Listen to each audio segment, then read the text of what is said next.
Please conclude. Shri G.S. Jayalal, അങ്ങേക്ക് 10 minute സംസാരിക്കാം. Yes. Sir,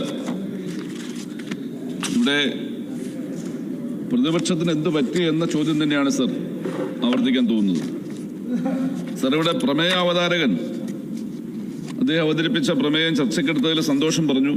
ആ സന്തോഷത്തിൽ ഞങ്ങൾ തർക്കിക്കുന്നില്ല. പക്ഷേ ഗവൺമെന്റ് മന്ത്രി മറുപടി പറഞ്ഞപ്പോൾ അദ്ദേഹം പറഞ്ഞു, ഇതുമായി ബന്ധപ്പെട്ട് ഞങ്ങൾ ചെയ്ത പ്രവർത്തനങ്ങൾ, ഈ നാട്ടിലെ പാവപ്പെട്ടവനെ ചേർത്ത് പിടിക്കാൻ വേണ്ടി ഈ ഗവൺമെന്റ് ചെയ്ത പ്രവർത്തനങ്ങൾ വിശദീകരിക്കാൻ ഞങ്ങൾക്ക് ലഭിക്കുന്ന അവസരം എന്ന രീതിയിൽ അത് ചർച്ചയ്ക്കെടുക്കാൻ ഞങ്ങൾ തയ്യാറാകുന്നു എന്നാണ് സാർ പറഞ്ഞത്.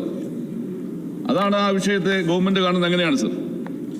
സർ, ഇവിടെ അടിയന്തര പ്രമേയവുമായി ബന്ധപ്പെട്ട് നടന്ന ചർച്ചകളിൽ വിലക്കയറ്റവും CPI സമ്മേളനവുമായി കണക്ട് ചെയ്തുള്ള പരാമർശങ്ങൾ അത് അതിനെ അവഗണിക്കുകയാണ് സാർ.